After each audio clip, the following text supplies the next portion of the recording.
Aleluia. Aleluia. E talvez você já tenha testemunhos do que o Senhor fez por você. Você já tenha testemunho do que o poder de Deus é capaz de fazer. Você já tenha testemunho do que o poder do Espírito Santo é capaz de fazer. Você já tenha testemunho. Você já seja a prova. Então não espere, não espere. E veja bem, veja muito bem. Quando nós lemos Mateus 10:30, a palavra de Deus diz que Deus e Jesus são um. Jesus, ele olha para os discípulos e diz, eu e o Pai somos um. Então, se Jesus e Deus são um, e eu acredito verdadeiramente nisso, então pensa bem. Jesus é tão onisciente, tão omnipotente e tão omnipresente quanto Deus. Então, muito antes da mãe dele vir falar com ele já sabia que o vinho tinha acabado e que Maria viria falar com ele. Sabia ou não sabia? Ele sabia porque ele é omnisciente. Ele sabe das coisas muito antes delas acontecerem. Então, ele já sabia. Então, mas mesmo assim, ele esperou Maria chegar e dizer, eles ficaram sem vinho. E Jesus já sabia. Ok? E quando, então, você deve estar me perguntar, mas então se Jesus já sabia, por que então que no versículo 4, ele olha para a mãe dele e diz, o que eu tenho contigo, mulher? Ainda não é chegada a minha hora. Sabe por que ele diz isso? Por causa do que Jesus diz um pouco mais em frente. Porque o desejo do coração de Deus era fazer as coisas, o desejo do coração de Jesus era fazer as coisas no tempo de Deus, não antes nem depois. Ele prezava pelo sinal do céu. E ele provavelmente não tinha recebido esse sinal. Provavelmente ele ainda não sabia. Então ele de alguma forma ele fica constrangido. Não, está tudo tão tranquilo. Eu estou discreto aqui, todo mundo, ninguém percebeu aqui nada anormal.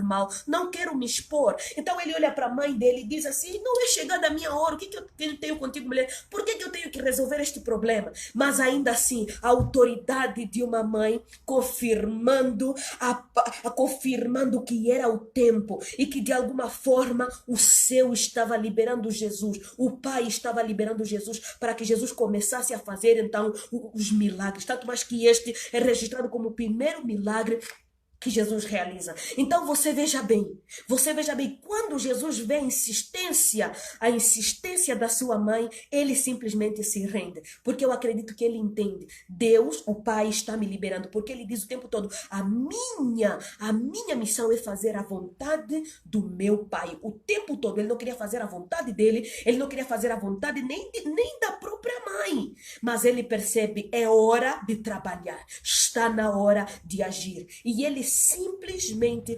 começa a fazer o quê? Ele começa a se preparar para então dar início a uma resposta, a uma reação depois de uma ação. Você ainda está aí? Aleluia! Glória a Deus! Você está a entender a palavra? Você está a entender a visão? Você está a entender a dimensão do que o Senhor está a falar para ti? Primeiro, não espere o vinho acabar para então sinalizar Jesus. Mas não tem problema, não tem problema. Se em algum momento você ficou distraído, se em algum momento você ficou distraída e o vinho acabou, segundo, isso nos leva para o segundo item. Não tenha medo da necessidade. O vinho já acabou, você se distraiu, não foi proativo, não foi proativa, não tem problema. Não tem problema. Veja o que diz o versículo 5. Então ela falou aos serventes, fazei tudo o que ele vos disser. Aleluia. Fazei tudo que Deus, que ele vos disser. Fazei tudo que ele vos disser. Ainda reforça Maria, lembrando aos serventes, não façam nada fora da orientação que ele vos der. Façam exatamente aquilo que ele vos disser. Existe um princípio para ser abençoado. Existe um princípio para viver a vontade de Deus. Existe um princípio para ser alvo dos milagres do Senhor. Obediência. Obediência. Não importa, você pode ir à igreja todos os dias. Se você não obedece tudo que ele manda, tudo que ele orienta, você vai se cansar, você vai se frustrar. Você não verá o sobrenatural. Você não será alvo de milagres. Mas se de alguma forma você entende o princípio da obediência, você é o homem, você é a mulher que sobe de níveis o tempo todo. O tempo todo, porque o segredo está na obediência. Maria olha para os serventes e diz assim: fazei tudo que ele vos disser. Versículo 5. Escute bem. Não tenha medo. Acabou o vinho? Ok. Você não sinalizou Jesus? Não tem problema. De algum lugar, de algum lugar, de algum lugar, você vai se lembrar que o teu Deus não te deixa na mão, que o teu Deus é fiel. As coisas podem parecer demorar, as coisas podem parecer se complicar, mas o teu Deus é justo, o teu Deus é bom, o teu Deus é fiel, o teu Deus é pai, o teu Deus, além de Deus, é um pai responsável. Ok? Aleluia. Receba essa palavra no teu coração. O teu Deus não é homem para mentir, nem filho de homem para se arrepender. Deus não é como nós. Escute isso. Receba essa palavra para o teu coração, para a tua mente, para a tua vida, para os teus desafios. Deus é Deus. Deus é Deus. Ok? A necessidade sinaliza Jesus. A necessidade sinaliza Jesus. Jesus aciona o Pai para então responderem à sua oração e corresponderem ao seu pedido. Aleluia. A necessidade aciona Jesus, ok? A necessidade sinaliza Jesus. Jesus aciona o Pai para então, em unidade, em conexão, de uma forma sinérgica, trabalhando para responder à sua oração e corresponder ao seu pedido. Não tenha medo da necessidade. Tudo que nós fazemos quando temos alguma necessidade, meu Deus, acabou. Meu Deus, problema. Meu Deus. Nós temos que começar a celebrar a necessidade. Receba isso para a tua vida. Eu quero receber isso para a minha. Porque quando a necessidade bater a porta, não ficaremos atrapalhados. Aleluia. A primeira coisa que vamos fazer, Senhor, chegou a necessidade. Então o que fazemos agora? Tem cheiro de milagre chegando. A necessidade revela que vai acontecer milagre. Aleluia. A necessidade, celebre a tua necessidade. Celebre a tua necessidade. Celebre o teu problema. Celebre o teu desafio. Celebre a tua enfermidade. Celebre. Não, claro que não andaremos como loucos. Olha como eu sofro. Não, não é isso. Mas entenda.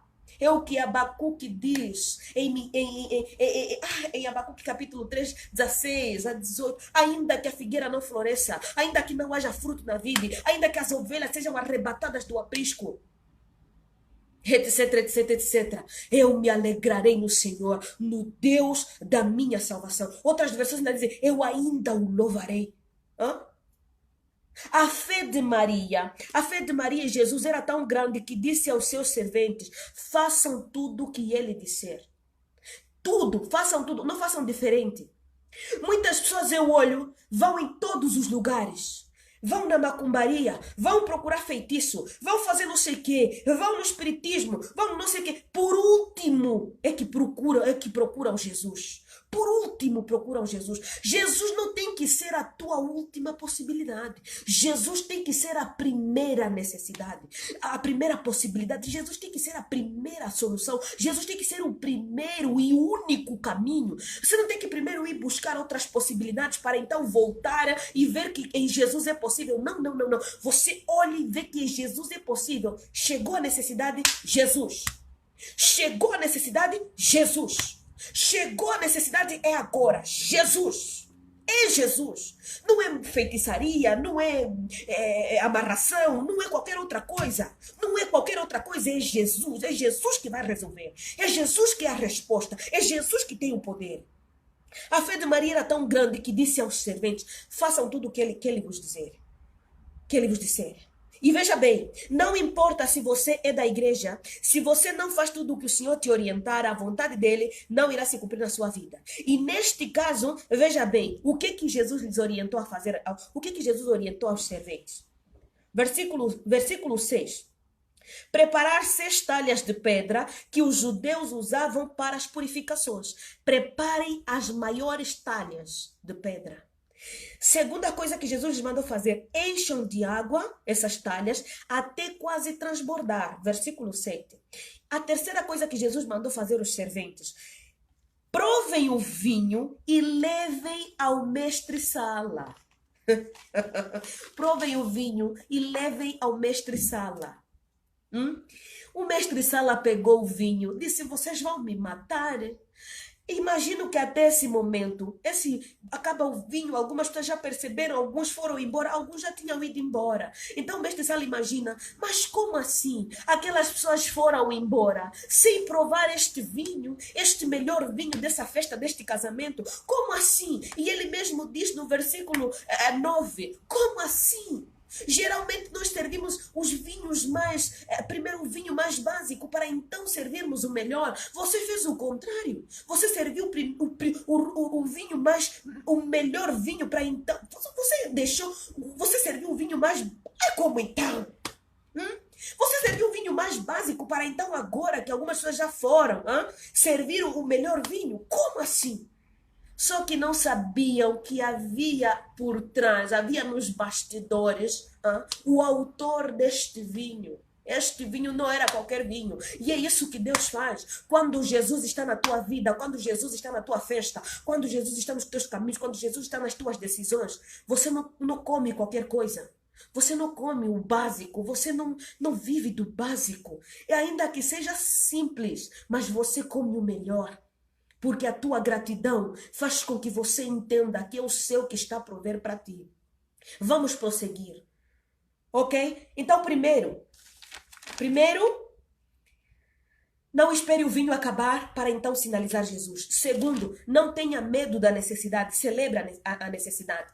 Para concluir, terceiro, se Jesus está na festa, não importa o nível do caos ou o tamanho da necessidade, pois ele é a fonte de todas as soluções.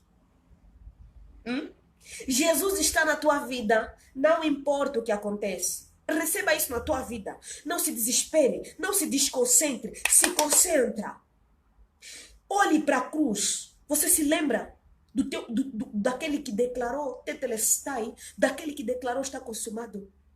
Não perca o controle. Não perca a fé. Não se desanime por qualquer coisa. Me olhou mal, não gostei. Fez isso, não gostei. Falou, não gostei. Não sei o que, vou mudar de igreja. Não gostei dessa palavra. Não gostei desse pastor. Não gostei daquele irmãzinho. Você não está aí por causa dessas coisas. Você não está na festa por causa do vinho. Você está na festa por causa de Jesus. Não gostei, mas não importa. O amor de Cristo é maior pela minha vida. Então eu vou ficar aqui porque o Senhor me manda ficar aqui. É teimosia em Deus que faz com que você seja abençoado. Fica aí onde o Senhor te colocou, não se mova. É o Senhor. Se é o Senhor que te colocou, não são homens, não são outros motivos que tem que te remover daí.